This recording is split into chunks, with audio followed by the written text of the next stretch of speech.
Salut à tous, bienvenue sur Asperger et Chien. Une série pleine de rebondissements et d'inattendus. Qui l'eût cru que l'arc narratif concernant la pince de micro-cravate allait donner lieu à une spin-off. Désormais, le focal est dirigé vers la mousse du micro-cravate. Dans l'épisode d'hier, je déplorais le fait d'avoir égaré ma mousse. Figurez-vous qu'au moment où je montais cet épisode, je l'avais déjà retrouvée. Et si vous avez un œil affûté et le sens du détail, vous remarquerez qu'elle est retournée à sa place. En fait, en rentrant de ma promenade de chien, j'étais en train de geindre et ma fille m'a interpellé. « C'est pas ça que tu cherches ?» Alors sur le coup, j'étais animé par deux sentiments. D'un côté, j'étais ravi, tellement ravi que je lui ai fait un bisou. À ma fille, pas à la mousse. Et de l'autre, je me disais, mince, je suis en train de mettre en panique et en stress tous mes abonnés. Et je vais encore leur donner une occasion de faire des commentaires sur des détails qui ne concernent pas le fond principal de la vidéo. Déjà que j'étais en stress parce que je savais qu'à la publication de ma vidéo, j'aurais certainement des problèmes. Notamment avec le collectif des aligneurs de billes bleues. C'est vrai que j'aurais dû dire rouge. Mais il y avait quand même une vraie satisfaction d'avoir remis la main sur mon bien. Alors je décidame, parce que je maîtrise mal le passé simple, de la poser à un endroit sûr. Je précise qu'initialement, avant de la perdre, je l'avais déjà rangée dans un endroit sûr, à savoir la poche intérieure de ma veste, fermée par zip. J'ai quand même réussi à la paumer. Mais j'étais sûr de mon nouvel endroit sûr, au-dessus d'un meuble, bien en hauteur. Mais voulant la récupérer ce matin, je constatisse qu'elle n'était plus là. Et vous savez où je l'ai retrouvée ? Là-dedans, dans sa bouche. C'est pour ça que vous avez dû remarquer qu'elle est un petit peu dégueulasse. Alors il y a quelqu'un qui m'a dit de faire une campagne de crowdfunding pour investir dans un nouveau micro-cravate. Ça sert à rien, il finira mal comme son frère. Bref, aujourd'hui j'avais décidé de pas faire de vidéo. Parce que c'est la journée de la procrastination. Alors pourquoi tu fais une vidéo ce soir? T'aurais dû la faire demain? Non, j'ai décidé de remettre à demain l'idée de remettre à demain. Parce que si j'avais décidé de pas faire de vidéo le jour de la journée de la procrastination, bah c'est une intention que j'aurais pas pu tenir. Faut être cohérent. Moi je suis fiable dans mes engagements. Mais ça me pose problème parfois.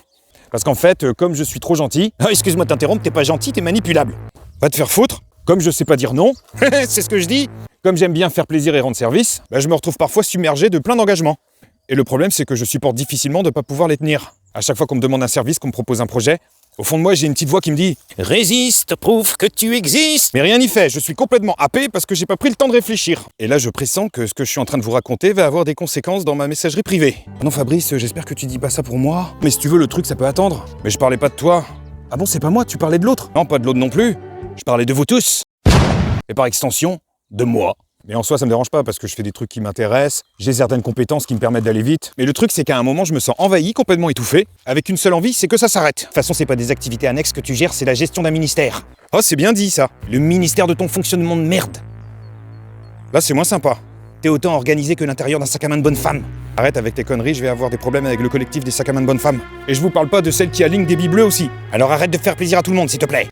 Ah bah ça revient à la vidéo 89. Pas faire de vagues. Et tu fais pas de vagues quand tu fais plaisir aux gens? Oui, mais les gens y tirent profit. Bah, pourquoi t'as changé de voix? Parce que j'essaye de changer mon fonctionnement comme toi. Et j'ai pas envie de changer mon fonctionnement. Je veux juste apprendre à doser, à nuancer.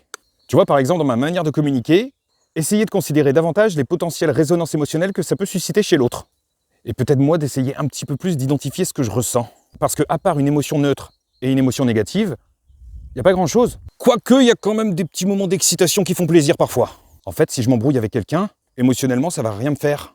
Par contre, je peux souffrir vraiment à me triturer le cerveau parce qu'un des éléments pour moi n'était pas cohérent ni logique. Du coup, d'un côté, tu auras quelqu'un qui ressentira des émotions parce qu'il est blessé, il se sent vexé, il a été humilié, ça le fait souffrir de se retrouver en situation de conflit. Bah moi, je vais rester complètement perché sur un bug dans la règle. Je vais ruminer sur une faille dans la logique. Et en face, l'autre pourra s'apaiser avec le temps ou parce qu'il y a eu des excuses, etc. De l'eau aura coulé sous les ponts. Moi, je vais rester complètement bloqué jusqu'au moment où la vérité sera rétablie, où le bug aura été rectifié. Et ça peut durer très longtemps et déboucher sur l'anxiété. Donc d'un côté, je pense que les gens ils doivent apprendre à gérer un peu leurs émotions. Et moi, faut que j'apprenne à relativiser.